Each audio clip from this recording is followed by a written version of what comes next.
আজকে আমাদের আলোচনা বিষয় গণমানুষের ভাবনায় আগামী নির্বাচনের ইশতেহার।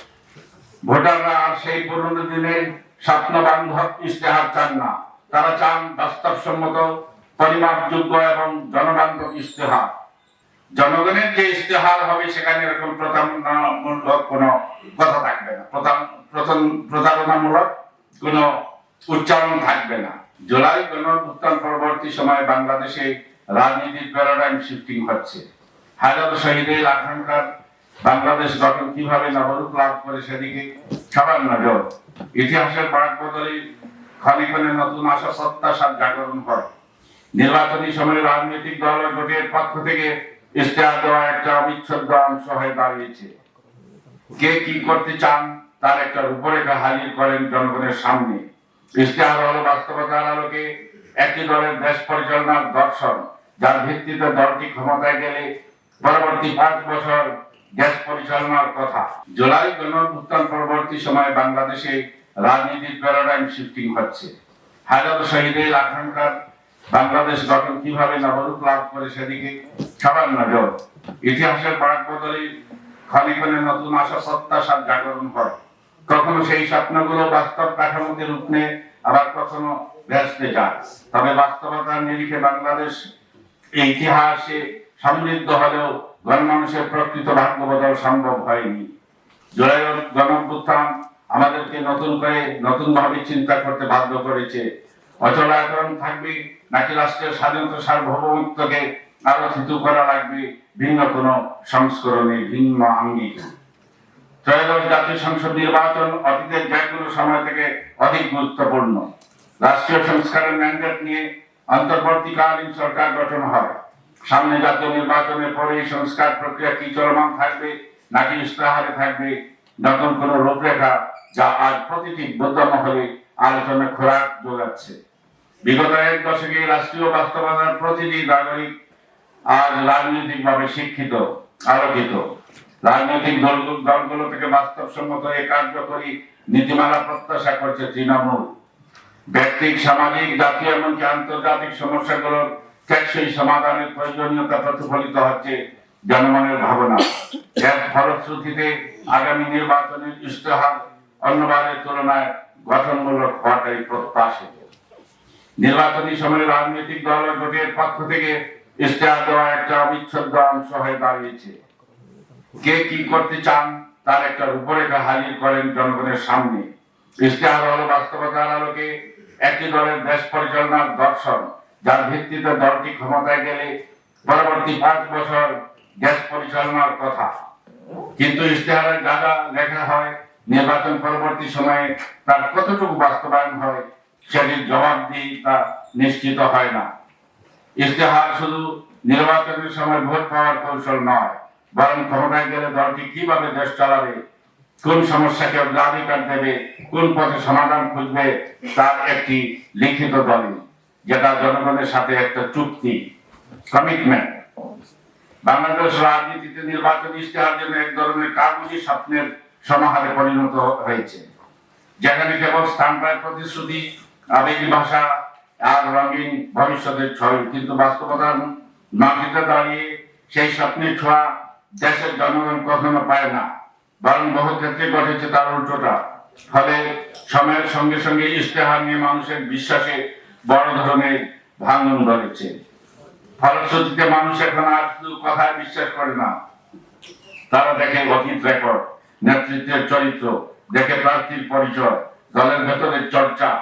ইশতেহারের ভাষা নয়, ইশতেহারের বাস্তবতা যাচাই করে মানুষ সিদ্ধান্ত নিতে চায়। এর প্রেক্ষাপটে রাজনৈতিক দলগুলোর জন্য ইশতেহার প্রণয়ন একটি বড় চ্যালেঞ্জ। পুরনো ধাঁচের আবেগী ভাষা আর কাজে লাগবে না। এখানে চাই বাস্তব ভিত্তিক চিন্তা, স্পষ্ট অগ্রাধিকার এবং জবাবদিহি প্রতিশ্রুতি। এছাড়াও বাস্তবসম্মত এবং সুনির্দিষ্ট রোডম্যাপ ছাড়া ইশতেহার অর্থহীন।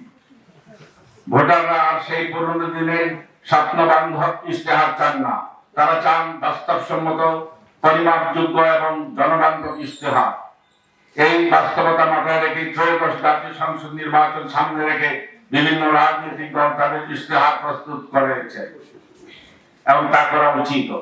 Centre for Advance Studies and Thoughts এর পক্ষ থেকে আগামী ত্রয়োদশ জাতীয় সংসদ নির্বাচনকে সামনে রেখে স্ট্র্যাটিফাইড র্যান্ডম স্যাম্পলিং পদ্ধতিতে জনগণের ইশতেহার ভাবনা ও প্রত্যাশা বিষয়ক জনমত দেশের জেলা মহানগরী ও উপজেলা পর্যায়ে ৬,৩৯৮টি স্যাম্পল নিয়ে একটি সার্ভে পরিচালনা করা হয়েছে। সার্ভেতে বিভিন্ন পেশা, লিঙ্গ, ধর্ম, বয়স ও শ্রেণীর জনগণের সমস্যা ও প্রত্যাশা মোটাদাগে 2টি পর্যায়ে ফুটে উঠেছে। এখানে উল্লেখযোগ্য যে বিভিন্ন সংস্থা, বিদেশি সংস্থা এরকম কি হওয়া উচিত, রাজনৈতিক দলগুলো কত ধরনের এই কমিটমেন্ট করে জনগণের সাথে, তাদের স্যাম্পল সাইজ অত্যন্ত ছোট হয়। জনগণের প্রত্যাশা তো এখানে হলো 18 কোটি মানুষের প্রত্যাশা। 18 কোটির মধ্যে যারা ছোট অপরিণত বয়স্ক তারা হয়তো পাবে, কিন্তু তাদের জন্য আমার চিন্তা ভাবনা হতে হবে। এখানে লিঙ্গ, পুরুষ মহিলা, ধর্ম, বর্ণ নির্বিশেষে সবার জন্য ইশতেহার। ইশতেহার হলো সব মানুষের অধিকার, অধিকারের কমিটমেন্ট। ওই দল কি ক্ষমতায় গেলে কি করবে, সেটা কোনো গোত্রের জন্য না। ছাত্রদের প্রয়োজন আছে, তারপর শ্রমজীবীদের প্রয়োজন আছে, প্রয়োজন রয়েছে এক এক পেশার মানুষ, এক এক সেক্টরের মানুষ, এক এক ধরনের প্রয়োজন। এখানকার আছে যে যারা আমাদের এথনিক গ্রুপস, বিভিন্ন যে আমাদের চাকমা, মারমা, তারপর হল কি ককসের, মঙ্গলের, আমাদের চা বাগানের শ্রমিক রয়েছেন, সাঁওতাল গোষ্ঠী, ওরাও যে টাঙ্গাইল ময়মনসিংহ এলাকায় গারো জনগোষ্ঠী রয়েছেন, সিলেটে রয়েছেন মণিপুরী, তাদের কথা চিন্তা ভাবনা করতে হবে। শারীরিকভাবে প্রতিবন্ধী আমাদের আত্মীয়রা, বন্ধুরা রয়েছেন। তো ম্যানিফেস্টোতে সবার প্রয়োজনের কথা। বিভিন্ন ইনকাম গ্রুপের পিপুল রয়েছেন, কেউ আছেন খুবই অ্যাফ্লুয়েন্ট মুষ্টিমেয়। ৮০% মানুষ, ৮৫% মানুষ গরিব এবং মধ্যবিত্ত। তাদের নুনান্তে পান্তা ফুরোয়, তাদের জীবন জীবিকা, তাদের নিরাপত্তা সবকিছু বিধৃত হতে হয় এই ম্যানিফেস্টোতে। কিন্তু দেখা যায় যে এখানে বড় বড় গুলি আওড়ানো হয়। গত সরকার 10 টাকা সে চাউল দেবে এরকম কমিটমেন্ট করেছে, আপনাদেরও মনে আছে, আমার তরুণ ছাত্র বন্ধুদের মনে আছে। এটা অবাস্তবতা। সেই চালটা ছিল তখন যখন আসে ক্ষমতায় 30-40 টাকা, কিন্তু সেগুলো 70 টাকায় গিয়ে ঠেকেছে। তাহলে এরকম মিথ্যা কমিটমেন্ট করা ইশতেহারে ভোট টানার জন্য, এগুলো জনগণের সাথে প্রতারণা। জনগণের যে ইশতেহার হবে সেখানে এরকম প্রতারণামূলক কোনো কথা থাকবে না, প্রতারণামূলক কোনো উচ্চারণ থাকবে না। জনগণ এখন অনেক আলোচিত, শিক্ষিত এবং অবহিত। মিডিয়া এখন সেগুলো কেউ যে কোনো প্রতারণার ছল আশ্রয় নেয় যদি ভোট টানার জন্য, সেগুলো রিভিল করে দিচ্ছে। সুতরাং এরকম কথাগুলো কোন রাজনৈতিক দলগুলোর কাছ থেকে কেউ প্রত্যাশা করে না। এবং সেখানকার আমাদের স্বাধীনতা, সার্বভৌমত্বের প্রশ্ন, এটাও একটা গুরুত্বপূর্ণ কমিটমেন্ট হওয়া উচিত। কারণ 3 দিকে ভারত, দক্ষিণে বঙ্গোপসাগর, আর আমাদের এক কোণে মিয়ানমার। বিভিন্ন কারণে দেখা যাচ্ছে যে আধিপত্যমূলক ভাবে আমাদের উপর হেজিমনিজম চাপিয়ে দেওয়ার জন্য, তাদের স্বার্থ রক্ষার জন্য আমাদের প্রতিবেশী, যেটা হওয়া উচিত ছিল দেবায়ার নেবে মিলাবে মিলিবে, সমতা সাম্যের ভিত্তিতে আমাদের সম্পর্ক, কিন্তু ক্ষমতায় টিকে থাকার জন্য বিগত সরকারগুলো, বিশেষ করে গত সরকার, ফ্যাসিস্ট সরকার, তারা অপমানজনক বিভিন্ন গোপন চুক্তি করেছে। আমাদের ইশতেহারে পরিষ্কার পরিচ্ছন্ন ভাবে জাতি যাতে একটা সম্মানজনক স্বাধীন সার্বভৌম জাতি হিসেবে মাথা তুলে দাঁড়াতে পারে, তারও কমিটমেন্ট থাকবে। আমাদের নিরাপত্তা সীমান্ত প্রায়শই দেখা যায় যে অরক্ষিত হয়ে পড়ে।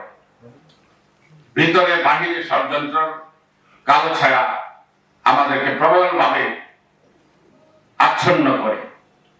সেগুলো থেকে জাতি নিশ্চয়তা চায়, সেগুলো থেকে মুক্তির যাতে আমরা আয়তনে ছোট্ট দেশ কিন্তু 18 কোটির একটা গর্বিত জাতি, বিশ্বের 8ম বৃহত্তর জনগোষ্ঠীর এই দেশ। সুতরাং এই দেশের নিরাপত্তা আমাদের আত্মসম্মানের সাথে জড়িত।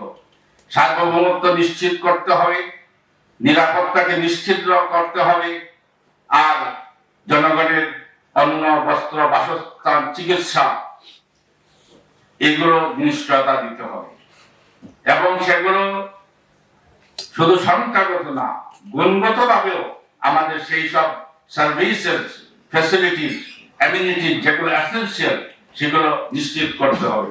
তো ব্যাপারটা অনেক বড়, তো আরো সময় নিবে অন্যান্যদের আলোচনার সুযোগ করে দিতে। আমি শুধু এইটুকুই বলবো যে গণমানুষের ভাবনায় আগামী নির্বাচনে ইশতেহার হতে হবে। গণমানুষের মাস পিপলের তাদের যেসব ডিজায়ার, সেই ডিজায়ারের রিফ্লেকশন, প্রতিফলন ইশতেহারের মধ্যে আমরা দেখতে চাই, জাতি দেখতে চাই, জনগণ দেখতে চায়। আর প্রতারণামূলক কোন কমিটমেন্ট যেটা পূরণ করা যাবে না ভোট টানার জন্য, সেরকম প্রতারণার জন্য এখানে না ঘটে। তো আমার মনে হয় Centre for Advance Studies and Thoughts আর বাংলাদেশের জাতিকে বারবার পথ দেখেছে DUCSU, Central Students Union of Dhaka University, তারা আমাদের মূল আয়োজকই, তারা আমরা তাদের সহযোদ্ধা, সহযাত্রী। আমরা সমন্বিতভাবে এটা আয়োজন করেছি। আমাদের মিডিয়া পার্টনার যুগান্তর এবং এখন টিভি, তাদেরকে অভিনন্দন। এবং এই যে সময়োপযোগী আয়োজনের জন্য ডাকসুর বিপি জিএস এবং অন্যান্য কর্মকর্তা, এই হলের যে ছাত্র মানে প্রতিনিধিরা, নির্বাচিত কর্মকর্তা রয়েছেন, দায়িত্বশীল, তাদেরকে অভিনন্দন জানাচ্ছি, কৃতজ্ঞতা ধন্যবাদ জ্ঞাপন করছি। আর এখানে এই Centre for Advance Studies and Thoughts এর কাস্টের যারা এখানে আয়োজনে সহযোগিতা করেছেন, আয়োজনে উদ্যোক্তা, তাদেরকেও কৃতজ্ঞতা ধন্যবাদ জানাচ্ছি।